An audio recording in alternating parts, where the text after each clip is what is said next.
Les arts décoratifs fleurirent tout au long du XVIIIe siècle grâce à l'essor de l'artisanat d'art et notamment dans la création de petits objets du quotidien que les orfèvres et autres bijoutiers façonnent comme de véritables pièces très luxueuses et magnifient par leur inventivité, leur innovation et leur savoir-faire.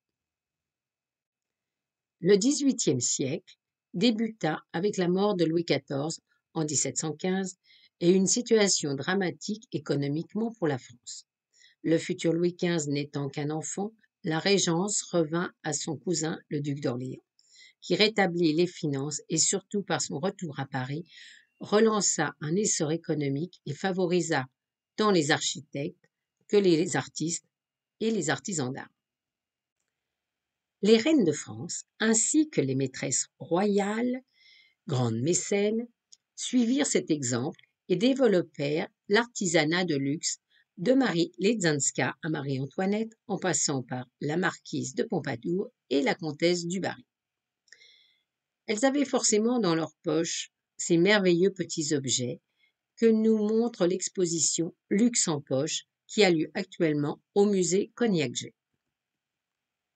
Dès l'entrée, nous pouvons admirer ces petites merveilles appelées bijoux en leur temps, qui se regroupent en thématiques telles que les bonbonnières, les tabatières, les nécessaires, les châtelaines, les montres, les flacons, mais aussi couteaux et bien d'autres en écaille, en laque, en pierre dure, etc., qui au fil du XVIIIe siècle ont évolué grâce à l'ingéniosité de leurs créateurs, à l'évolution des mécanismes, au commerce des bois et matériaux exotiques. Ils sont devenus pour toute une élite tant aristocratique que de la haute bourgeoisie des marqueurs sociaux, codifiant les usages et participant à la culture des apparences. Cependant, au cours de l'exposition, nous découvrirons que ces objets se populariseront dans la petite bourgeoisie et les petits artisans. Tous ces objets participent à la vie tout au long du jour et du soir. On voit ici une mise en scène avec des mannequins et des objets utilitaires qui servaient tant à la toilette qu'à la parure, ainsi qu'un exemple de vêtements féminins exposés en coupe, moitié le dessous avec jupon et panier et l'autre moitié avec le dessus de la robe. Les poches au XVIIIe siècle étaient loin de nos petites poches actuelles. Aussi, elles étaient le réceptacle de tout un tas d'objets utiles et que chacun pouvait utiliser à loisir selon ses besoins à toute heure du jour ou de la soirée, en toute tranquillité. Les hommes n'étaient pas en reste et conservaient ces bijoux dans les grandes poches de leur veste et pouvaient montrer leurs préférences tant sur le pommeau de leur canne que sur leurs boutons. Objets délicats et précieux, indissociables de la vie sociale qui, au XVIIIe siècle, évolue entre les bals, l'opéra, les cafés qui fleurissent sans oublier la promenade, au cours la reine par exemple. Ainsi, chacun, homme ou femme, pouvait les sortir et jouer avec, montrant leur goût et leur richesse devant un parterre de connaisseurs, comme ces étuis à lettres en forme d'asperges ou ces lunettes indispensables pour voir et être vues au bal ou à l'opéra, ou encore éventail, boîte à cire, rafard, à mouches, nécessaires à couture, à toilette, ciseaux, couteaux, même tire-bouchons, étui à épingle, à crochet, flacons pour parfum ou pour l'aisselle, montres, pommeaux de canne, sans oublier les boutons à l'effigie d'une actualité, et ces petites feuilles de papier dans de somptueuses boîtes qui sont peut-être l'ancêtre de nos petits carnets sur lesquels on pouvait noter, écrire un compliment ou un rendez-vous amoureux, une information secrète, et qu'on pouvait ensuite insérer dans les étuis et les glisser dans ses poches. Là, ni vu ni connu, le secret intégral, mais chut. On découvre aussi que ces objets allaient du minuscule au format pouvant tenir sur une petite table. Ces objets pouvaient être des cadeaux et dédicacés à un être cher, comme le montrent ces quelques exemples. Mais ce qui distingue ces bijoux, c'est l'élégance, le raffinement, le souci du détail, exécutés dans des matières précieuses, venant parfois de très loin et nouvellement importées, comme la porcelaine ou la laque de Chine. Au XVIIIe siècle, les techniques également ont évolué et l'on peut voir une petite animation retraçant le travail de plusieurs métiers pour la fabrication d'une bonbonnière. Car ces petites merveilles nécessitaient plusieurs corps de métier, comme des peintres, des émailleurs, des lapidaires, des vernisseurs et en premier lieu des dessinateurs, car tous les objets étaient dessinés sous toutes les facettes. Il est aussi à noter que la France n'était pas le seul pays à produire ces bijoux et que chaque pays, l'Angleterre, la Prusse, l'Autriche, l'Italie, la Suisse, avaient leur propre production avec leurs propres spécificités et leur propre technologie.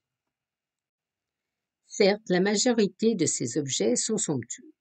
mais on y apprend que les bijoutiers en fabriquaient d'autres avec des matériaux moins luxueux comme le bois, la paille, le papier mâché. Des petits objets qui annonçaient l'ère de la consommation, car chacun, du petit bourgeois au petit artisan, voire à l'ouvrier, voulait avoir sa montre, sa boîte à priser, son carnet ou sa boîte à cire. Malheureusement, on peut penser que fabriqués dans des matières peu nobles et donc peu solides, beaucoup se perdirent au fil du temps et qu'il ne reste aujourd'hui que très peu. Cependant, nous pouvons voir un ou deux exemples intéressants dans cette exposition. La richesse des créations provenait de multiples sources que les artistes et artisans utilisaient. Ils puisaient dans la copie de représentations d'œuvres des grands maîtres comme Watteau, Boucher, Greuze ou Fragonard, ou encore plus prosaïquement dans le jardin, la botanique étant très à l'honneur en ce XVIIIe siècle, avec les connaissances et l'intérêt de Louis XV pour cette science. Et l'on peut apprécier des créations en forme de poireaux, de fleurs, ainsi que d'animaux parfois exotiques comme ce poisson ou ce dromadaire, aussi ingénieuses que drôles.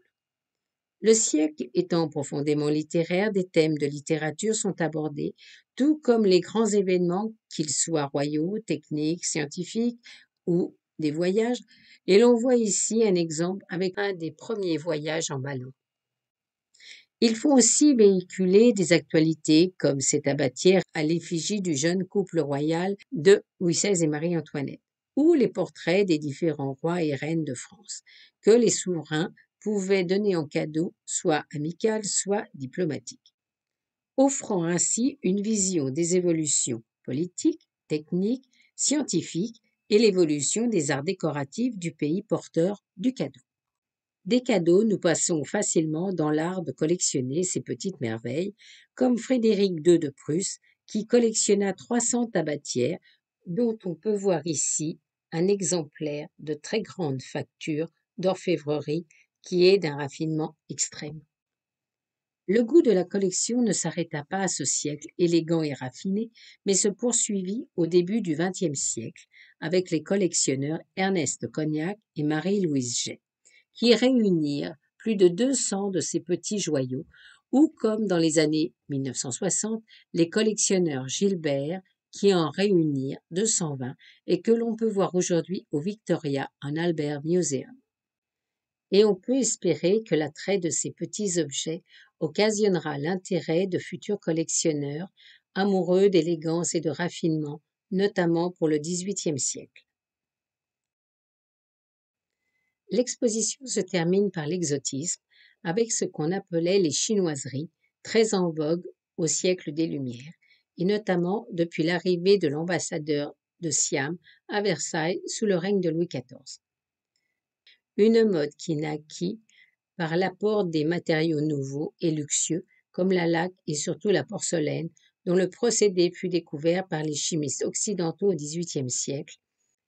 L'influence de ces merveilles rejaillira dans les années 20 avec la création de petits objets créés par les bijoutiers Fabergé ou Van Cleef & Arpels, donnant ce caractère raffiné et élégant du XVIIIe siècle à leur création et que l'on peut découvrir ici.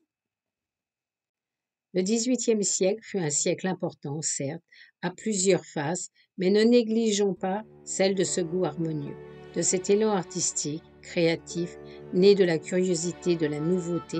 et de l'évolution des techniques. Le XVIIIe siècle fut un siècle de grâce et d'un certain charme de luxe qui perdure encore aujourd'hui.